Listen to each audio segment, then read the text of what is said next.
श्री नंदीशा विद्यालय द्वारा संचालित ऑनलाइन शिक्षण में आपका स्वागत है। आज अपन देख रहे हैं अपना 14 लेसन जो कि है कैपिटल मार्केट और मनी मार्केट यानी कि पूंजी बाजार और मुद्रा बाजार। अब जो हमारी पूंजी बाजार और मुद्रा बाजार होते हैं वो किसी भी देश की अर्थव्यवस्था के मूल अंग माने जाते हैं। यानी कि अपन कहें कि कोई देश कितना विकास कर रहा है तो वो उस देश की अर्थव्यवस्था पर डिपेंड करता है। अर्थव्यवस्था अर्थात आय व्यय का लेन देन उत्पादन ये सारी चीज़ें अच्छी रहती हैं तो अर्थव्यवस्था अच्छी मानी जाती है और देश हमारा डेवलप माना जाता है।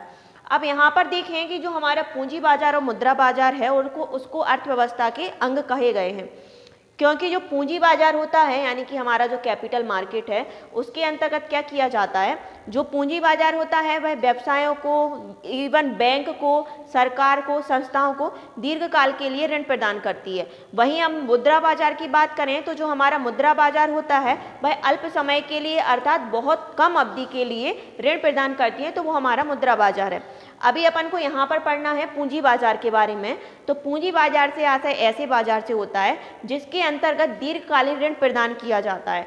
अब वो जो दीर्घकालीन ऋण है वो कहाँ कहाँ प्रदान किया जाता है, वो बैंक को भी दे सकती हैं, सरकार को भी दे सकती हैं, किसी भी व्यवसाय को भी दे सकती हैं। तो कुल मिलाकर अपन अगर थोड़ी बात याद रखें कि तो पूंजी बाजार से आता है उस बाजार से होता है जो हमें क्या करती हैं, दीर्घकालीन ऋण प्रदान करती हैं, उसको हम कहते हैं कि वो क्या है, पूंजी बाजार। अब पूंजी बाजार के अंतर्गत भी दो बाजार आते हैं, हमारा एक प्राथमिक बाजार आता है और एक द्वितीयक बाजार आता है। तो मोस्टली अपन बात करें तो शेयर्स में जो मतलब इन्वेस्ट किया जाता है वो पूंजी बाजार के अंतर्गत आता है। अब अपन यहाँ पर प्रतिभूतियों की बात करें तो हमारे जैसे ऋण पत्र हैं, समता अंश हैं, प्रेफरेंस शेयर हैं और बहुत सारी चीज़ें होती हैं, बॉन्ड्स होते हैं, ये सारी चीज़ें। तो अब इसके अंतर्गत अपन पैसा इन्वेस्ट करते हैं तो दो लाभ होते हैं। एक तो हमारी जो वेस्ट पैसा है या फालतू की बचत होती है वह हमारी पूंजी बाजार में इन्वेस्ट हो जाती है, प्रॉफिट हो जाता है तो हमें बहुत अधिक प्रॉफिट हो जाता है और बचत को भी प्रोत्साहन मिल जाता है। तो यह सारी चीज़ें होती हैं हमारी पूंजी बाजार के अंतर्गत, जिसके बारे में अपन आज की वीडियो में जानेंगे। तो सबसे पहले अपन देखते हैं कि इसके अंतर्गत कौन कौन से पक्ष होते हैं। तो पक्ष हैं, दो है होते हैं। जैसे कि अपन किसी भी वस्तु का क्रय विक्रय करते हैं तो एक पक्ष वस्तु लेने वाला होता है, वहीं दूसरी पक्ष होता है वस्तुओं को खरीदने वाला। तो ऐसे ही इसमें पक्ष होते हैं, ऋण लेने वाले होते हैं और दूसरे होते हैं ऋण देने वाले।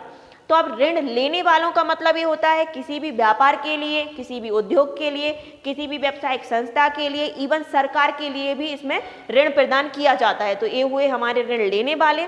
और दूसरी चीज़ होती है ऋण देने वाले। तो ये ऋण देने वाले हो सकते हैं बैंक हो सकती हैं, इसकी वित्तीय संस्थाएं हो सकती हैं और ऐसे व्यक्ति जिन्होंने पूंजी बाजार में निवेश किया है अर्थात निवेशक हो सकते हैं, तो वो भी हमें ऋण प्रदान कर सकते हैं। तो अभी तक आपने जान लिया होगा कि पूंजी बाजार से आता है उस बाजार से होता है जो व्यापार, उद्योग और सरकारों के लिए दीर्घकालीन ऋण प्रदान करती हैं, वो हमारा पूंजी बाजार होता है।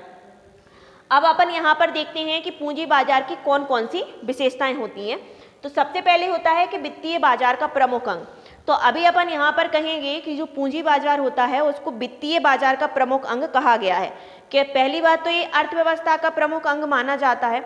दूसरी चीज, वित्तीय बाजार का मतलब ये होता है कि ये ऋण देने का काम करता है, अर्थात ऐसे व्यक्ति जिनको पैसों की आवश्यकता होती है उनको उधार के रूप में ऋण देता है।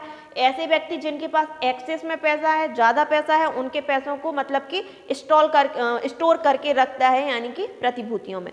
तो इसको वित्तीय बाजार का प्रमुख अंग कहा गया है। अब अपन देखते हैं कि इसके दो अंग होते हैं। तो मैंने अभी आपको बताया था कि इसके दो अंग होते हैं, एक प्राथमिक बाजार होता है और दूसरा द्वितीयक बाजार होता है। प्राथमिक बाजार वो होता है जो पहली बार अपनी प्रतिभूतियों का विक्रय करता है। इसके अंतर्गत क्रय नहीं किया जा सकता है, केवल अपन विक्रय करते हैं यानी कि प्रतिभूतियों का निर्गमन करते हैं। अब द्वितीयक बाजार वो होता है जो प्रतिभूतियों का क्रय विक्रय करती हैं। आपने सुना होगा कि जो स्टॉक एक्सचेंज होता है, अभी तो अपने भारत में 24 स्टॉक एक्सचेंज हैं और सबसे बड़ा स्टॉक एक्सचेंज है बॉम्बे स्टॉक एक्सचेंज। तो वो इसके अंग माने जाते हैं, जिसके बारे में अपन अभी आगे पढ़ेंगे।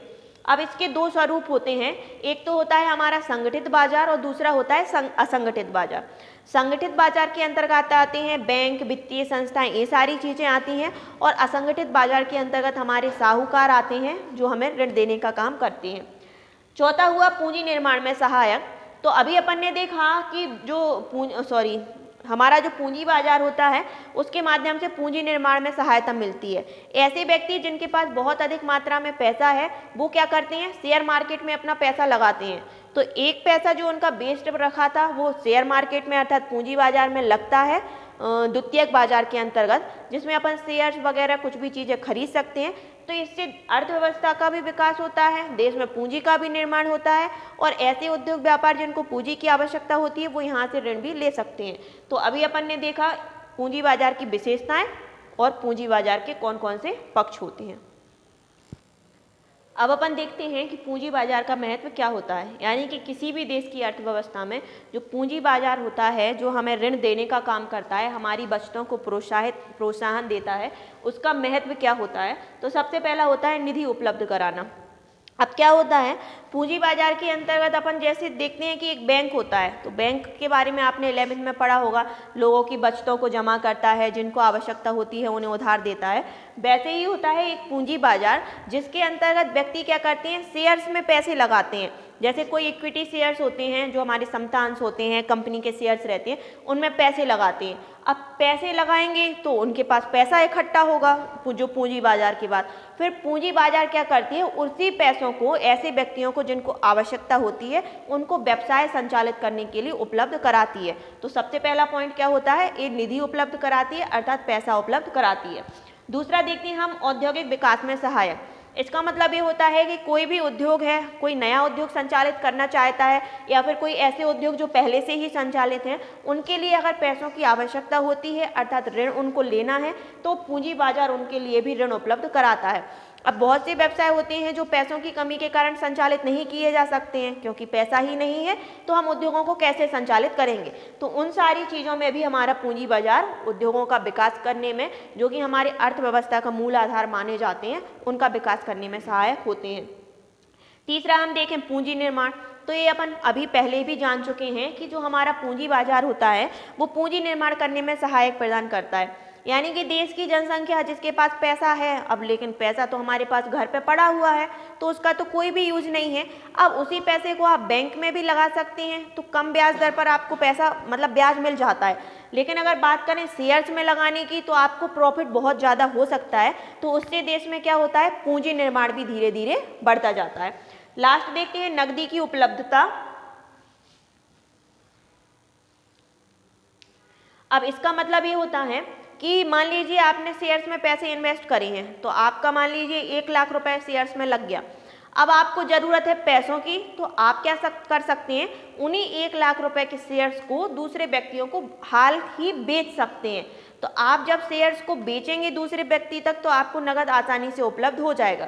तो इसमें सबसे बड़ा प्रॉफिट यही रहता है कि शेयर्स को जब अपन का मन होगा अपन खरीद भी सकते हैं, जब मन हुआ तो शेयर्स में अपन उनको बेच भी सकते हैं। तो इसमें तरलता बनी रहती है, अर्थात जब हमें नकदी की आवश्यकता होती है तब हमें नकदी मिल जाती है। तो इस प्रकार अपन ने देखा ये हुआ हमारा पूंजी बाजार का महत्व। अब अपन देखते हैं कि पूंजी बाजार के प्रकार कौन कौन से होते हैं। तो अपन ने इसकी विशेषताओं में पढ़ा था कि इसके 2 अंग होते हैं, अर्थात 2 प्रकार होते हैं। एक हमारा होता है प्राथमिक बाजार और दूसरा होता है हमारा द्वितीयक बाजार। तो सबसे पहले बात करें प्राइमरी मार्केट यानी कि प्राथमिक बाजार की, तो प्राथमिक बाजार से आशय एक ऐसे बाजार से होता है जो सबसे पहले क्या करता है, प्रतिभूतियों का निर्गमन करता है यानी कि विक्रय करता है। अब वो विक्रय किसी डायरेक्ट कंपनी को भी कर सकता है पूंजी बाजार, या फिर अगर चाहे तो निवेशकों को भी डायरेक्ट कर सकता है, या फिर कस्टमर को डायरेक्ट नहीं किया जाता है। कस्टमर पर यहाँ पर जो क्रय विक्रय किया जाता है वो द्वितीयक बाजार के अंतर्गत किया जाता है। तो सीधी सी बात अपन कहें कि प्राथमिक बाजार से आशय उस बाजार से होता है जिसके अंतर्गत प्रतिभूतियों का प्रारंभिक रूप से निर्गमन किया जाता है। अब कोई नई कंपनी है या पुरानी कंपनी है वह इस प्रतिभूतियों को खरीद सकती है। तो यहाँ पर अगर अपन देखें तो प्राथमिक बाजार का संबंध होता है नए निर्गमनों से, यानी कि नई नई प्रतिभूतियाँ इसमें पहली बार निर्गमित की जाती हैं। दूसरा अपन देखें तो इसका कोई विशेष स्थान नहीं रहता है, क्योंकि इसमें केवल प्रतिभूतियाँ निर्गमन की जाती हैं और इसका संबंध भी नए निर्गमनों से होता है। तीसरी चीज देखें कि जो प्राथमिक बाजार होता है वह द्वितीयक बाजार के पहले आता है, यानी कि सबसे पहले कोई चीज पहले होगी उसके बाद ही तो दूसरी चीज आएगी। तो द्वितीयक बाजार का जो स्थान होता है वह दूसरा होता है और प्राथमिक बाजार का जो स्थान होता है पहले होता है। अब अपन देखें कि प्राथमिक बाजार के अंतर्गत जो प्रतिभूतियों का निर्गमन किया जाता है उसकी बहुत सारी विधियां होती हैं जो इसमें दे रखी हैं। तो सबसे पहला होता है सार्वजनिक निर्गमन। अब मैं आपको बताऊं, सार्वजनिक निर्गमन का मतलब होता है कोई भी कंपनी जो अपनी नई नई प्रतिभूतियों का निर्गमन कर रही है तो वो एक प्राविवरण जारी कर सकती है। प्राविवरण का मतलब ये होता है कि कंपनी की प्रतिभूतियों के बारे में जो सारी जानकारी होती है वह प्राविवरण में दे सकती है। ऐसे व्यक्ति जो प्राविवरण में इंटरेस्टेड होकर आपकी प्रतिभूतियों को खरीद सकते हैं तो वो खरीद सकते हैं। दूसरी चीज होती है बिक्री को प्रोत्साहन की प्रस्तावना। अब इसमें कोई भी कंपनी होती है वह मध्यस्थों को क्या करती है, डायरेक्ट ही आपकी प्रतिभूतियां बेच देती है। अब वो मध्यस्थ क्या करेंगे, कस्टमर को आपके शेयर्स बेचेंगे और जो भी कमीशन होगा वो मध्यस्थों को मिल जाता है। तीसरा देखते हैं निजी विक्रय। इसमें जो भी बड़ी बड़ी संस्थाएं रहती हैं जो भी प्रतिभूतियों का निर्गमन कर रहे हैं वो डायरेक्ट क्या करते हैं, बड़ी बड़ी कंपनियों को अपनी प्रतिभूतियां बेच देते हैं। अधिकार अंशों का निर्गमन की बात करें तो यानी कि कंपनी में मान लीजिए पहले से कोई शेयर होल्डर हैं यानी कि अंशधारी हैं तो वो क्या कर सकते हैं, उन प्रतिभूतियों को कम दर पर उनको ही डायरेक्ट बेच देती हैं। तो इस प्रकार ये हुआ अपना प्राथमिक बाजार। अब बात करें द्वितीयक बाजार की, तो द्वितीयक बाजार से यहाँ से उस बाजार से होता है जो कि प्रतिभूतियों का क्रय विक्रय करता है स्टॉक एक्सचेंज के माध्यम से। अब हमारे भारत में 24 स्टॉक एक्सचेंज हैं जो अभी आपको बताया था और सबसे बड़ा स्टॉक एक्सचेंज होता है बॉम्बे स्टॉक एक्सचेंज। यहाँ इसकी विशेषताएं देखें तो इस पर देखते हैं अपन कि द्वितीयक बाजार को गौण बाजार भी कहा जाता है, लेकिन इसका जो नंबर आता है वह प्राथमिक बाजार के बाद में आता है, इसका पहले आता है तो उसका बाद में आता है। दूसरी चीज होती है इसका संबंध होता है प्रतिभूतियों के क्रय विक्रय करने से। इसमें भी तरलता बनी रहती है, अर्थात लोग जब चाहें जब अपनी प्रतिभूतियों को समय आने पर बेच सकते हैं। तो इस प्रकार ये हुआ हमारा द्वितीयक बाजार। द्वितीयक बाजार में स्टॉक एक्सचेंज के माध्यम से ही हम क्या करते हैं, प्रतिभूतियों का क्रय विक्रय करते हैं। जिन लोगों को भी अपने शेयर्स में पैसे लगाने होते हैं वो द्वितीयक बाजार में जाकर अपने शेयर्स खरीद सकते हैं, जब मन किया उनको बेच सकते हैं। तो आज अपन ने ओवरऑल जाना पूंजी बाजार के बारे में। नेक्स्ट वीडियो में अपन जानेंगे जो हमारा मुद्रा बाजार होता है वो किस प्रकार काम करता है।